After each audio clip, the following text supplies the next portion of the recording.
જય સિયારામ મિત્રો. જો તમે અધિક માસમાં રોજ સવારે ઊંઘમાંથી જાગતા જ 3 શુભ શબ્દો ઉચ્ચારી લો તો તમારા જીવનમાં સકારાત્મક ફેરફાર આવવા લાગે છે. એવી પ્રાચીન માન્યતા છે.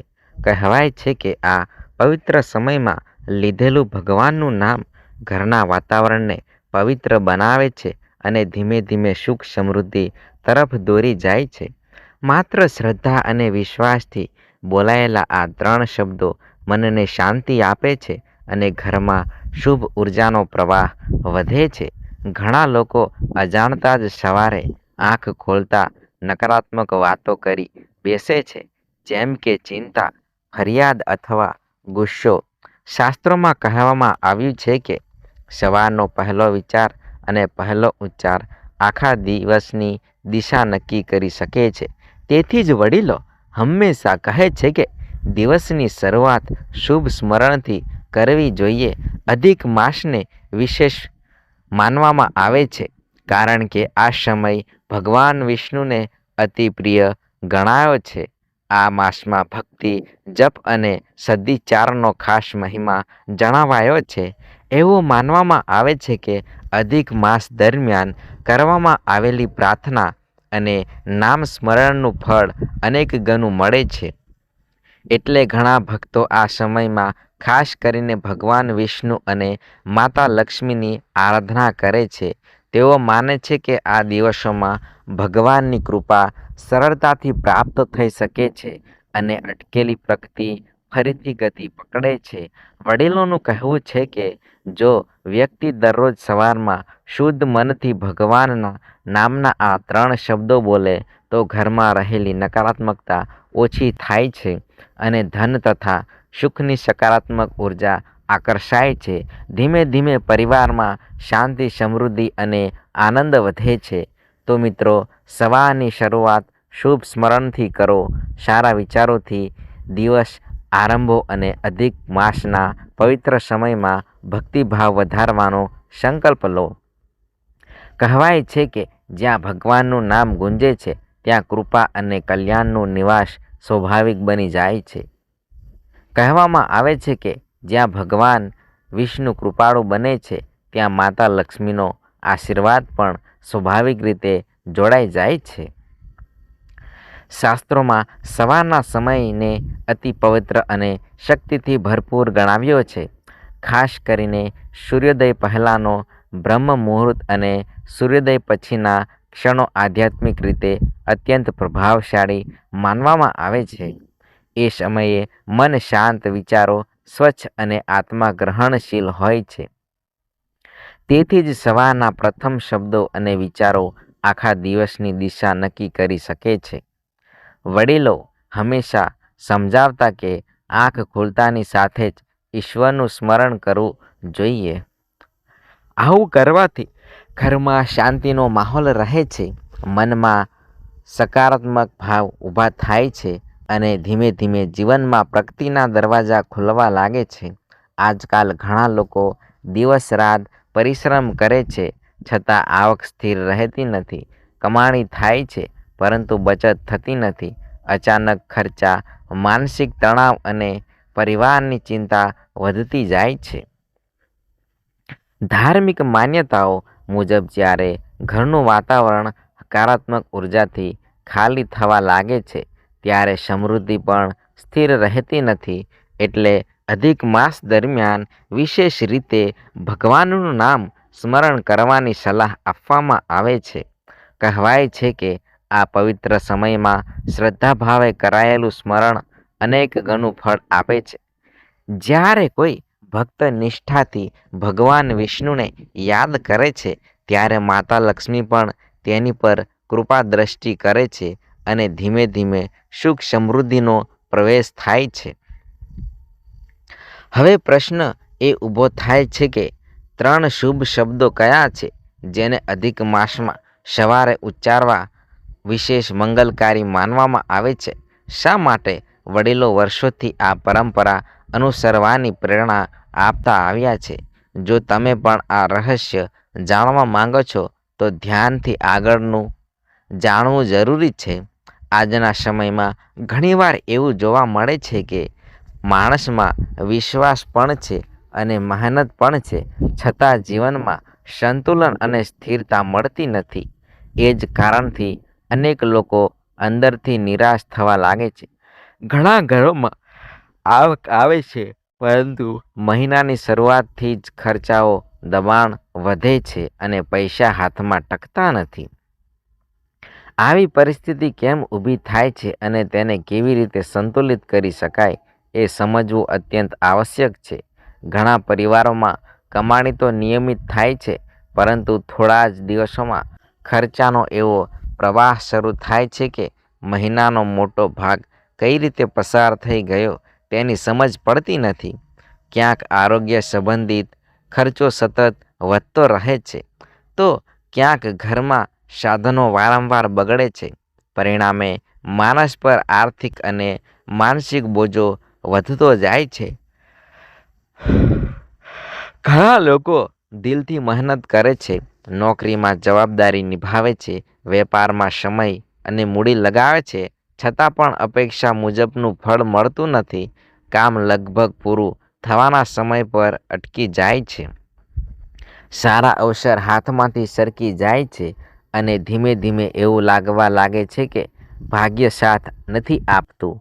જ્યારે ઘરમાં ચિંતા, ઉદ્વેગ અને નિરાશાનો માહોલ સતત રહે છે, ત્યારે ઘરની હકારાત્મક શક્તિ પણ ઓછી થવા લાગે છે. નાની નાની બાબતોમાં મતભેદ ઊભા થાય છે, મનમાં અશાંતિ રહે છે અને પરિવારના સભ્યો વચ્ચેનું સુખ ધીમે ધીમે ઓછું થાય છે. ધાર્મિક દ્રષ્ટિએ જોવામાં આવે તો જ્યારે જીવનમાં આધ્યાત્મિક ઘટે છે અને ઈશ્વરનું સ્મરણ ઓછું થાય છે, ત્યારે આવા સંજોગો વધુ ઘેરા બનતા જાય છે. આ માટે જ વડીલો હંમેશા સલાહ આપતા કે દિવસની શરૂઆત પવિત્ર સ્મરણથી કરવી જોઈએ.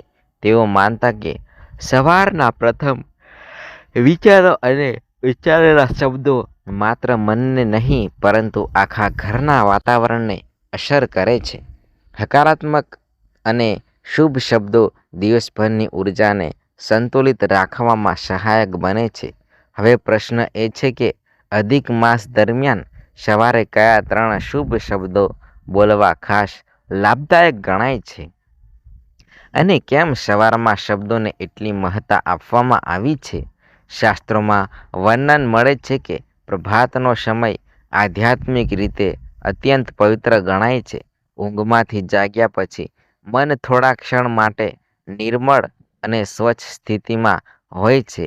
એ સમયે મનમાં જે વિચાર ઊભો થાય અને મોઢેથી જે શબ્દ બહાર આવે તેની અસર સીધી ચિત્ત અને દિવસની દિશા પર પડે છે. એટલા માટે જ વડીલો કહેતા કે સવારે આંખ ખુલતા જ ક્યારેક નકારાત્મક વાતો ન કરવી, ફરિયાદ કે ચિંતા વ્યક્ત ન કરવી, પરંતુ શુભ નામનો જ ઉચ્ચાર કરવો, કારણ કે એ જ શબ્દો આખા દિવસની ઉર્જાને ઘડી આપે છે. સવારે ઉઠતાની સાથે ચિંતા, ક્રોધ કે આર્થિક તંગીની વાતો કરવી યોગ્ય માનવામાં આવતી નથી. ઘણી વખત લોકો આંખ ખુલતા જ ઉધાર, ચર્ચા અથવા કામના દબાણ વિશે વિચારવા લાગે છે, જેના કારણે દિવસની શરૂઆત જ ભારે મનથી થાય છે. પરંતુ ધાર્મિક પરંપરાઓ અનુસાર જો દિવસનો આરંભ ઈશ્વરના સ્મરણથી કરવામાં આવે તો મનમાં હળવાશ અને આશાવાદ જન્મે છે. કહેવાય છે કે પ્રભાતમાં ઉચ્ચારેલા પ્રથમ શબ્દો દિવસની દિશા નક્કી કરે છે. જો તે શબ્દો શુભ અને પવિત્ર હોય તો મનોબળ મજબૂત બને છે, આત્મવિશ્વાસ વધે છે અને ઘરનું વાતાવરણ પણ શાંત રહે છે. ઋષિઓ અને સંતોએ સવારના નામ જપને વિશેષ મહત્તા આપી છે. તેઓ સમજાવતા કે પ્રભાતમાં ભગવાનને યાદ કરવાથી ચિત્ત શુદ્ધ થાય છે અને જીવનમાં ધીમે ધીમે સારા પરિવર્તનો જોવા મળે છે. ખાસ કરીને અધિક માસ જેવા પવિત્ર સમયમાં ભગવાન વિષ્ણુનું સ્મરણ વધુ ફળદાયી માનવામાં આવે છે. માન્યતા છે કે આ સમયમાં ભક્તિપૂર્વક લેવાયેલું ભગવાનનું નામ અનેક ગણું શુભ પરિણામ આપે છે. જ્યાં વિષ્ણુનું સ્મરણ થાય છે, ત્યાં માતા લક્ષ્મીની કૃપા દ્રષ્ટિ પણ સ્વાભાવિક રીતે જોડાય છે. આ કારણે જ આજે પણ ઘણા પરિવારોમાં વડીલો સવારની શરૂઆત વિશેષ પવિત્ર શબ્દોથી કરે છે. તેઓ માને છે કે આ રીતે દિવસ શુભ બને છે, મન સ્થિર રહે છે અને ઘરમાં સમૃદ્ધિની શક્તિ સક્રિય રહે છે. હવે પ્રશ્ન એ છે કે 3 પવિત્ર શબ્દો કયા છે જેને અધિક માસ દરમિયાન ખાસ કરીને સવારે બોલવા શુભ માનવામાં આવે છે અને શા માટે પેઢીઓથી વડીલો આ પરંપરા જાળવી રાખે છે? જૂના સમયમાં લોકો દિવસની શરૂઆત ખૂબ સંયમ અને શ્રદ્ધાથી કરતા. તેઓ જાણતા હતા કે સવારના પ્રથમ વિચારો અને ઉચ્ચાર જીવન પર ઊંડી અસર કરે છે. તેથી જ આંખ ખુલતા જ તેઓ ઈશ્વરનું સ્મરણ કરીને 3 શબ્દો બોલતા. માન્યતા છે કે આવા શબ્દો મનમાંથી ભય અને નકારાત્મકતા દૂર કરે છે અને દિવસને મંગલમય બનાવે છે. શાસ્ત્રોમાં અધિક માસને ભગવાન વિષ્ણુને અતિ પ્રિય સમય ગણાવ્યો છે. આ મહિનામાં કરાયેલું નામ સ્મરણ અને ભક્તિ વિશેષ ફળ આપે છે. એવી માન્યતા છે કે કહેવાય છે કે જે ઘરમાં પ્રભાતથી જ ભગવાનનું નામ ગુંજે છે ત્યાં હકારાત્મકતા વધે છે અને ધીમે ધીમે સુખ સમૃદ્ધિનો પ્રવાહ સક્રિય થવા લાગે છે. કેટલાક લોકો માને છે કે પ્રભાતમાં શુભ નામનો ઉચ્ચાર કરવાથી ઘરમાં આવકની સ્થિરતા વધે છે, અટવાયેલા કાર્યોમાં ફરી ગતિ આવે છે અને મન પર પડેલી ચિંતા ધીમે ધીમે હળવી થવા લાગે છે. આજના સમયમાં ઘણીવાર આપણે આ સરળ પરંપરાઓ ભૂલી ગયા છીએ. ઘણા લોકો આંખ ખુલતા જ મોબાઈલ તરફ હાથ વધારતા હોય છે. સંદેશા અને સમાચાર સાથે દિવસ શરૂ કરે છે અને અજાણતા જ મન પર ભાર લઈ લે છે. પરંતુ અગાઉના સમયમાં વડીલો માનતા હતા કે દિવસની શરૂઆત ઈશ્વરના સ્મરણથી થવી જોઈએ. તેઓ કહેતા કે સવારનું પ્રથમ સ્મરણ આખા દિવસની દિશા નક્કી કરે છે. કદાચ એ જ કારણ હતું કે જૂના સમયમાં લોકો ઓછા સાધનો હોવા છતાં મનથી વધુ શાંત અને સંતોષી રહેતા હતા. હવે પ્રશ્ન એ છે કે અધિક માસ દરમિયાન સવારે બોલાતા તે 3 પવિત્ર શબ્દો કયા છે અને શા માટે માનવામાં આવે છે કે તે શબ્દો ભગવાન વિષ્ણુ અને માતા લક્ષ્મીની કૃપાને આકર્ષે છે?